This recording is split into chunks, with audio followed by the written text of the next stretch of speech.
It is Monday, November 13th, 2023. This is another edition of Football Today. That is Bobby Skinner from the Talking Giants world. I am Chris Rose, producer Mikey along for the ride as well. And man, Bobby, it's so weird how this works out. You look at the schedule for week 10, you're like, ugh, there's like two good games the entire day. And then we get history. We have 5 games that end with a game-winning kick, zeros on the clock. Way to go, football gods. Good work. I'm excited to talk about the games this week. And it's funny, the game of the week, Jags 49ers, ended up being a blowout. Yeah. Yeah, some good ball being played. The Texans, the Chargers Lions went down to the wire. I'm excited to talk about our Browns. Let's talk some ball. Did you just say our Browns? I'm frustrated with them, even though I'm happy with them. Okay. All right. I'll take that. I can't wait to hear about your comments later in the show about that. But let's start with, the rapidly rising Houston Texans, who are currently the 7th seed in the AFC playoff chase. Back-to-back last-second wins last week against Tampa, Sunday on the road in Cincinnati. Texans hit a game-winning field goal with no time left to beat the mighty Bengal. Is CJ Stroud a legit MVP candidate? Absolutely, because there's no other quarterback who has made the clear case as a clear-cut number one, right? Like, he's first in the NFL in yards per game. He's only 9th in touchdown passes, but all the other guys who are ahead of him have double the interceptions that he does, if not more. I think the second closest in the top 10 for touchdowns with interceptions is Russell Wilson, who has 4. The rest are like 5, 6, 7, 8, 9. Yep. Why was 6 afraid of 7? Yeah, I do think he is, but I am still, because there is no clear cut, I am still on the Tyreek Hill. But yeah, what CJ Stroud's doing is special, Rose. He's completing 61.7% of deep passes. Mm-hmm. Deep passes. That's his regular completion percentage too, right? Which is a little low. That's unreal numbers. He was 5 of 7 yesterday, and he was missing his biggest big play threat in Nico Collins yesterday. And Noah Brown dropped 7 for 170. He's doing some unreal shit, man. And it's not just simple reads. He's playing good ball. Yeah, you're right about him not having guys that he has to jump over at the same position, because this is essentially a quarterback position. You mentioned Tyreek Hill, and if he gets to 2,300 receiving yards this season, then he's going to get some serious consideration. But how long has it been since a wide receiver has won MVP? I'm just going off the top of my head. I'm guessing it's been Jerry Rice. Yeah, the last non-QB was Adrian Peterson. And that was an unreal year. Yeah, that was 2012. So we're talking about over a decade. This is a quarterback award, and we know that. So I go through the thought process of these voters. How do they do this? Well, if you have already won an MVP, how close to jumping over those barriers that you've already set for yourself are you, right? So when Lamar Jackson, he went from 2018, where he replaced Joe Flacco as a rookie toward the end of the season, to leading the league in touchdown passes the next year and having the Ravens be the 1 seed. That's an easy call. Patrick Mahomes, last year he won his 2nd MVP. How much better was he? Well, the X factor was that he didn't have his X factor. Tyreek Hill had moved on, so he didn't have a great receiving core. So they went, okay, well, if he did all this stuff during the regular season and ended up being a high seed again, then we can give it to him again. You look around, the only guys that are kind of in that boat, I think that people would like to give it to Jalen Hurts if the Eagles ended up, having the best record in the league. But his stats aren't close to what they were a year ago. No, Lamar is probably the favorite right now. Maybe. But he even had, a pick 6 yesterday, right? If you Lamar has the rushing numbers, would probably be the tiebreaker in the MVP race right now for the quarterbacks. But yeah, what he did, he's most points scored versus the Bengals this year, who are a defense that's known for slowing down the top QBs in the NFL. They dropped 30, right? The 49ers 17, the Bills 18, Seahawks 13, and they went out there and had the best performance of the year against them. And even, Stroud almost threw the game away too with that late game interception, was still able to bounce back. His receivers had some big drops in there too, and just kept on persevering through. The connection with Dalton Schultz, I think, is Schultz with another quarterback is still becoming one of the more underrated players in the NFL. But yeah, what he's doing, pushing the ball downfield, being smart, using every area of the field, reading leverage, he's right up in there with that conversation with everybody else. Well, let's be honest. There were a lot of critics out there that probably wondered out loud whether or not CJ Stroud was worthy of the second pick. There was all that talk around him come draft time. And now he has led Houston to a 5-4 record. By the way, that 5 wins is the most for the Texans in a single season since 2019. We're halfway through this. He already has the most in 4 seasons. So it's, and you mentioned he didn't have Nico Collins yesterday. He didn't have Dameon Pierce. It feels like every week he's playing with a different offensive line in front of him. So he's just able to do it. He's going to be in this MVP consideration as long as they don't lose, their last 8 games of the year. So I think he's going to be right there, and I think a tip of the cap to him. It's awesome. Tip of the cap to. I want to give a shout out to their offensive coordinator. You don't really hear his name much, Bobby Slowick. Like they kept their running game going too. Yeah. Singletary was 5 yards a pop on 30 carries. Staying committed to that. In a game where the Bengals, where they're they give you some of those fronts. They did a damn good job yesterday, and that was the game everyone was waiting for Stroud. Let's see how you do versus Anarumo, and he passed it with flying colors. Another game that came right down to the wire was out at SoFi Stadium. Lions get a last-second field goal from Riley Patterson to upend the Chargers. Meantime, Dallas crushed yet another New York team. Bobby, we'll move on. Who do you like more right now, Detroit or Dallas?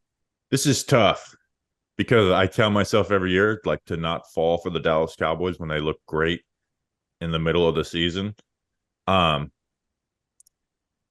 at the Cowboys do have they flat out have the better defense, right? Flat out, right? And then we know how much that matters in the playoffs. We do. Who do you think has the better quarterback, Dak or Goff? Ooh.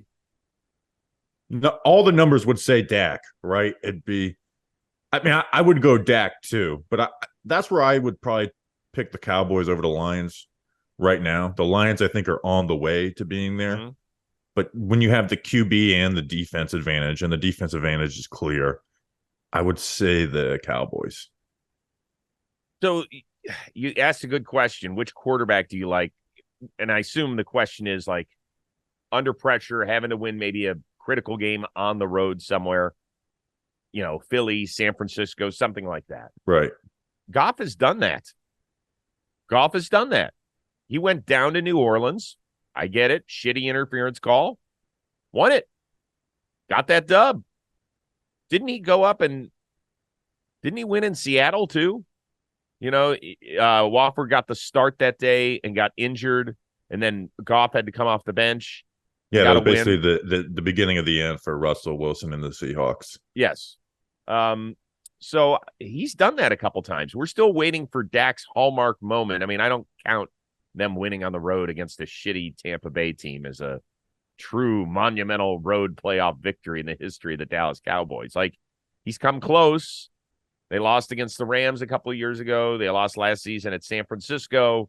So you're still waiting for that moment. You brought up the defenses. And yes, Dallas, they make bigger plays. There's no question. They get a ton of turnovers. They've got Micah Parsons. But did you know Detroit was a top 5 defense, at least in terms of yards, coming into yesterday's game? Now, that got blown up big. But they did have something going okay there. Yeah, I don't think they have a bad no, I'm not saying that it's not like this Lions has it's not like their defense last year at the beginning of the season, right? They don't have a bad defense, but the Cowboys are in that upper echelon. And the Lions have let the Ravens and the Chargers both put up 38 in 2 of their last 3 games. Right, and you were in there. So even the Panthers scored 24 on them. I know they blew them out in that game. So yeah, I mean, I like the Lions defense. Dallas is just full of playmakers on every level, where Detroit doesn't really have that. So that's where I go with that advantage. But here's where the Lions do have the advantage. I still think, even though the Cowboys look good right now, is the coaching staff. I was going to ask you, because that is a huge part of it. Bobby, I've had a ton of players tell me, everybody wants to focus on one game, do or die, what that does for players. They all tell me how much sometimes coaches change when they get to mid-January and they pucker up. And McCarthy's a guy, I know he won a Super Bowl with Green Bay, but, the proof will be in the pudding for him as a play caller once again in January. Do you feel like Dan Campbell gives the Lions an edge? Absolutely. Even though he's a lunatic half the time. Like that fourth down at the end of the game is insane. They actually have the most fourth down attempts on the season this year. Insane. Campbell is insane with the way he calls the game. Have you noticed something with Campbell? And I've seen it bite him like multiple times. When it's third down and his defense, the opposing team has a penalty on offense, but they get to him fourth down. He accepts it every time. He's like, yeah, make it third and longer instead of fourth and whatever. I understand that if it's like 4th and 1, but I've seen him do it multiple times and come back to bite him. He is so aggressive. But you have Ben Johnson on the offensive side too, with like they're going to know how to get stuff ready, and they have the offensive line to protect too. Yes. Which if they were in a 1-on-1 with Dallas, I'm excited. I'm ready for December 30th, Saturday night, for this Cowboys Lions game. That's going to probably going to decide. Well, actually, no, the Eagles won't, or the Cowboys won't have the 3 seed, but because the Eagles, but that will decide on who people think is like the 3rd best team in the NFC. How about that? Yeah, that's exactly what it'll be. It'll be a litmus test for all of us. With all that being said, I never answered the question. I mean, I think Detroit gets a home game. I think they win a home game. I think they win a playoff game. I think Dallas will too, but I got to see what their matchup's going to be. Like if it's the NFC South, if they're the 5 seed, and they have to go again to the New Orleans or Tampa Bay, they're going to kick the crap out of those teams, and then we'll see what they're all about. Wherever is they Dallas like a lock for the first wild card? I mean, I'm looking at the standings right now. No, they're not a lock. Seattle's right there with them. Yeah, Seattle. So if Seattle gets that, then they'd be facing the Lions in the first round. I would assume that would be fun. That would be fun. Whereas like a Seattle Tampa game, you could put that on, like a 4:05 kick on a Sunday, and where nobody sees the game. I'll be like, yeah, it just tells the score. That's fine. All right, let's move on. My beloved Browns. Deshaun Watson, 14 of 14 in the second half. The Browns erased multiple deficits of 14 points to win with a last-second kick at Baltimore. Has Watson officially turned the corner with his play in Cleveland? No, and I'm so frustrated with that Browns offense, right? And you look at the Browns team, right? 6-3, 1 game back of the 1 seed. They probably have the best 3 wins of the year. The Bengals, the Ravens, and the 49ers. Like, those are 3 teams that people are picking to win the Super Bowl. But they only had 3 drives in the second half, created 17 points off of it. But go through it, and they ran the ball a lot. Like, go into those drives, and I was just waiting. Where's the one play throw that Watson makes that's really impressive? And I just didn't see it, right? Like some Njoku Yak plays it really good, getting the ball to Cooper, which is good, but really nothing spectacular. And he almost fumbled the game away too on that last drive.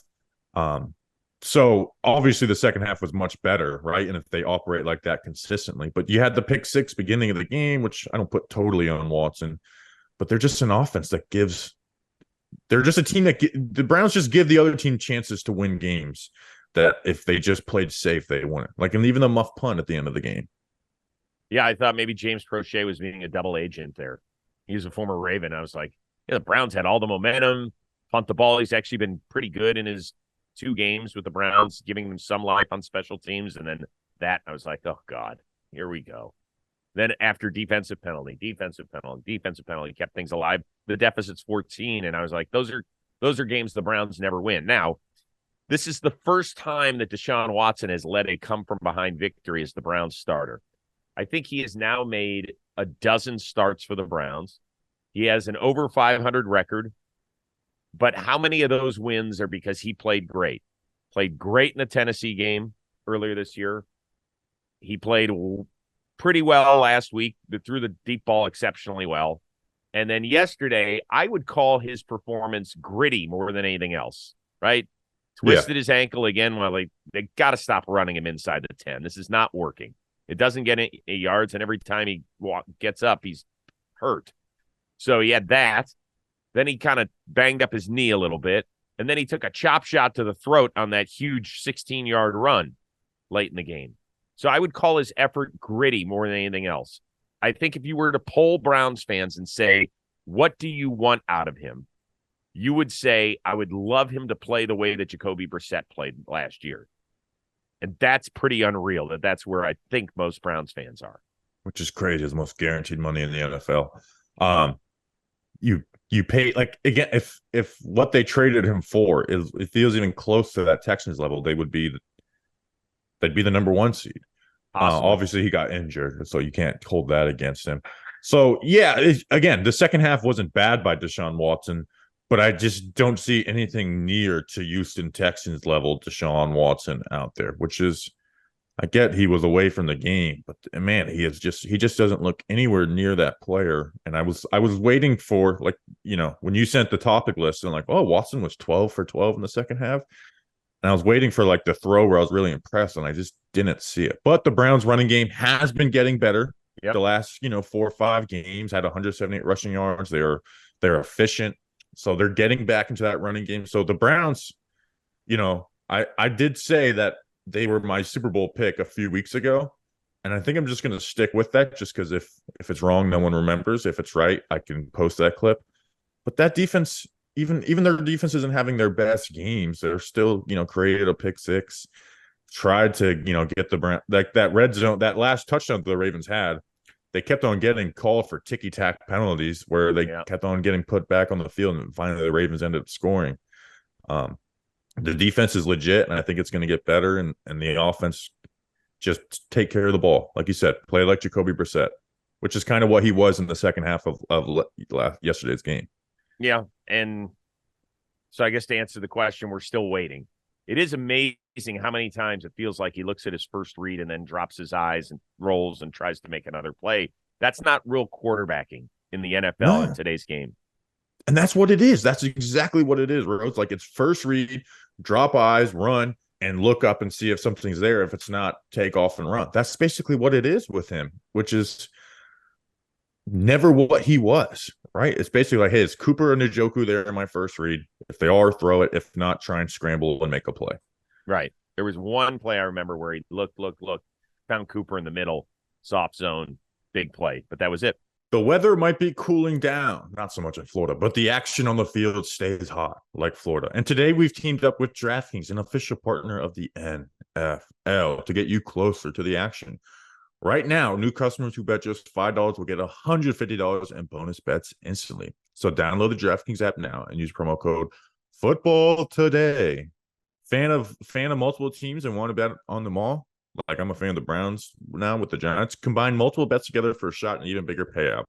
As sports betting is not yet available in your state, not to worry. You can still join in on all the fun with DraftKings Daily Fantasy Sports.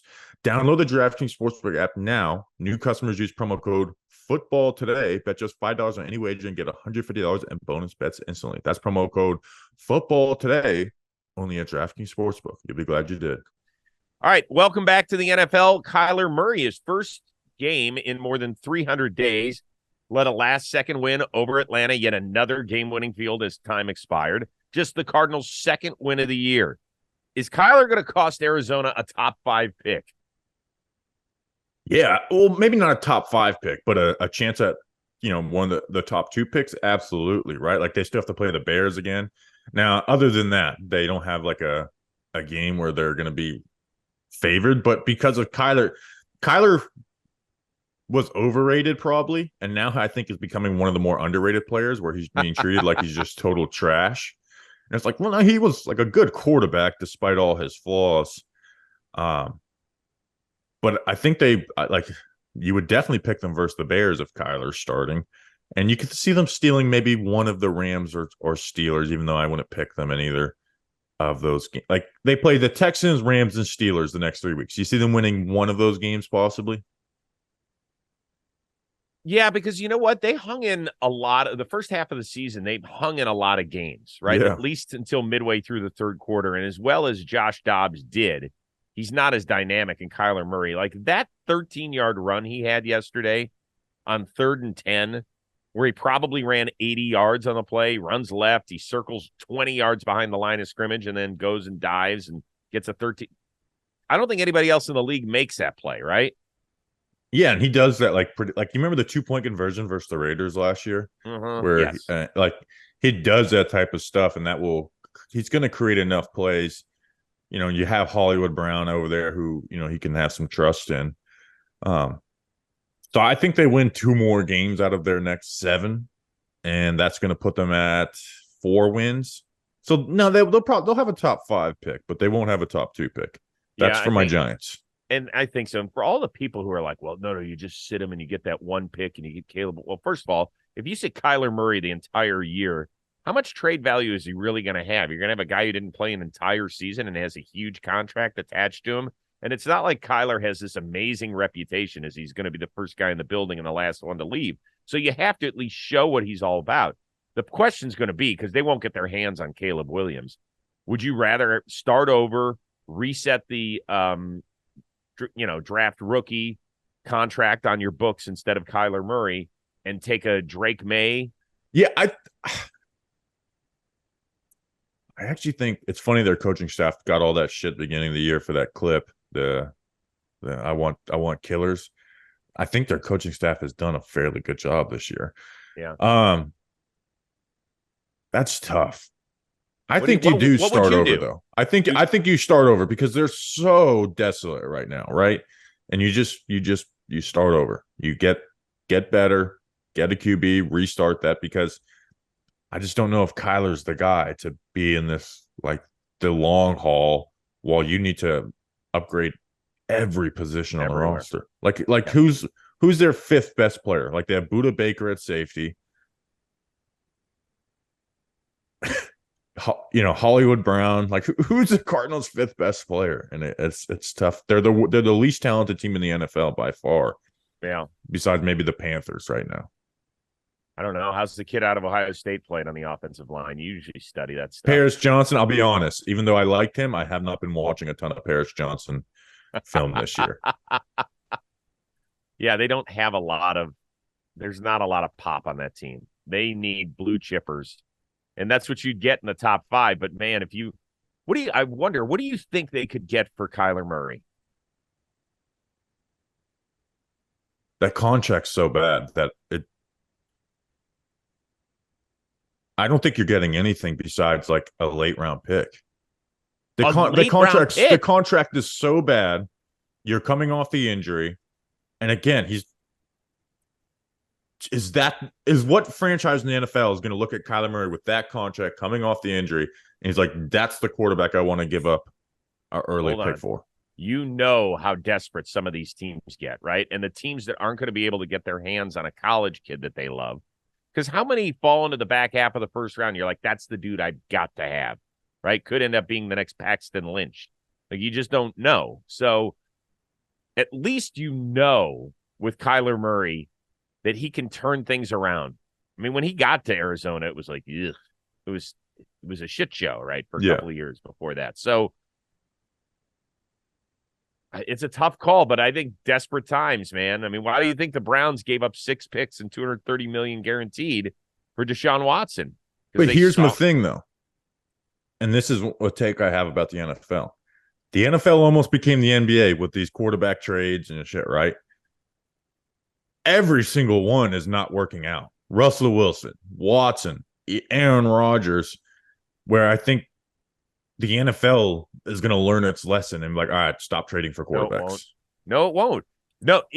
You're making a great point, but you have some sensibility to you. When these teams get desperate and they know that they're living on borrowed times in order to get to a certain level, they look at the quick fix and they say, well, listen, if it doesn't work out, I'm out of here anyway.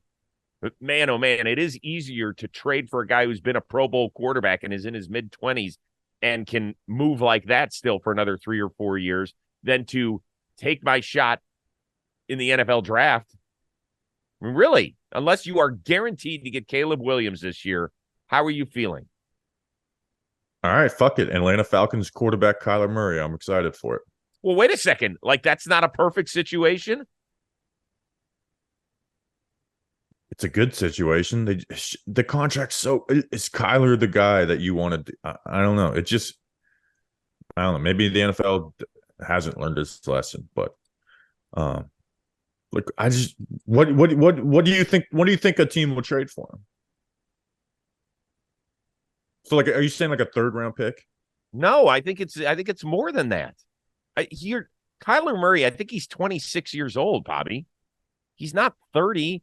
And I know that the way he plays is not sustainable into his 30s. I'm talking about a small window here. Because we had 5 quarterbacks taken in the top 15 picks of the 2021 draft, right? 5 of them. We're like, oh man, this is going to work out great. Trevor Lawrence, who went 1, hasn't taken that step this year, right?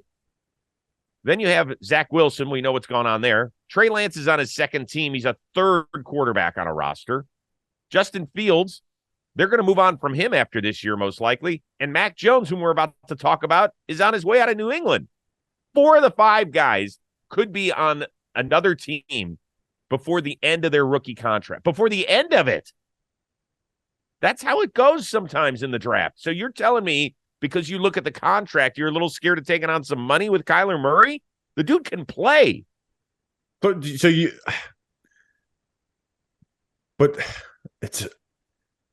he can play.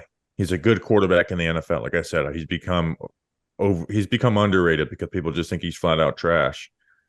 But so if you're an NFL team, right? So let's just say the Falcons. Let's say Jaden Daniels. You would rather trade for Kyler Murray than start over Jaden Daniels and hopefully have that franchise QB who takes you to the next level and buys you a career and not an extra couple of years. Look at the talent that Atlanta has on the offensive side of the football, right? Dude, they're trotting out Taylor Heineke and Desmond Ridder with that squad in the worst division in the NFL. You don't think that they could own that division if they traded for Kyler next year?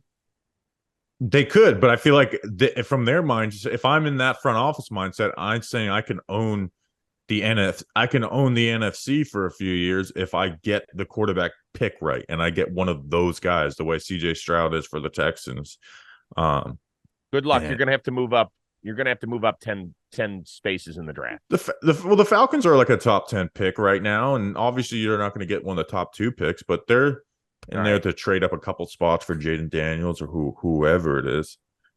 All right, we got to move on. We could talk about this all day. This is going to be a quick one. Mac Jones, horrible pick at the end of the game. So bad they benched him for Bailey Zappi, who had to drive 86 yards with no timeouts in Frankfurt against the Colts. Ended up throwing a pick on a fake spike for some ridiculous reason. Belichick said during the bye week they're going to evaluate the quarterback situation as we evaluate every position on this team. Is it officially over for Mac? For the Patriots, they keep benching him. How many times have they benched him in game this year? How many times can you do that in one season before you just say he's not our starter? But I do think it's done because Belichick didn't commit to staying with Mac, which he had done every other time this year. Right. This is the 3rd time, but the other 2 were in huge blowouts, and they were like, okay, this is over. This was down 4. Need a game-winning drive. Let's go to the guy who doesn't practice with the ones at all. Bailey Zappi, go get him. I mean, if that's not incriminating evidence, then I'll see you somewhere else, Mac. Nice little run. Made the playoffs. He's on his way to being a backup quarterback in the NFL. Yep. Yeah. How many times can you bench one quarterback? Guess what game I'm going to in 2 weeks? Oh, you are not going to. It's the Super Bowl 42-46 rematch between the G-Men. Tommy DeVito. Are you going to stop by Tommy DeVito's house on the way? Yeah, we're going to have chicken cutlets, and his mommy will tuck me in. Yeah, it's the return of Joe Judge, so I will be there no matter what. Can't wait to break that one down. Number 31 versus 32 offense in the NFL. Very exciting. Great. This is where, when Michael Irvin just used to celebrate first downs, and we were like, what are you doing celebrating a first down, Irv? This is the game where you can celebrate first downs. You have our blessing. I'm hoping Matt Barkley starts because when I was in high school, I was in the Under Armour All-American Combine, which is for the juniors, and the senior year was the Under Armour All-American game. And so we got like special tickets to go to the game, and Barkley started in that, and I was like 1-1. This guy's going to be great. So it'd be cool to see him start for my team after watching him in Orlando, Florida. Okay. Don't forget to bring a load of laundry so that Mrs. DeVito can do it. Okay. Will do. They had DeVito family cam. Like I've never seen Daniel Jones family without like having to search the internet. And we had DeVito family cam for the game yesterday. Oh, Oh, gosh. It was like miking up Aiden Hutchinson's parents. Here we go. Let's do it. All right, this was a fun one. Great day. You are off later this week. You've got a big festivity going on. Yeah, sister's getting married this weekend, so gonna be doing that. So if you guys want to come out, just let me know. I'll drop the address. Yeah, I appreciate it. The DeVitos have invited me over for brunch, so I'm going to take that offer first. They got in line first, so sorry about it. But congratulations to your sister and her future husband. That's awesome. Very, very good. All right, fun one. Want to give a shout out to producer Mikey. Always does an amazing job. Bobby Skinner continue to absorb his work with Talking Giants. I am Chris Rose. We will see you later this week on Football Today.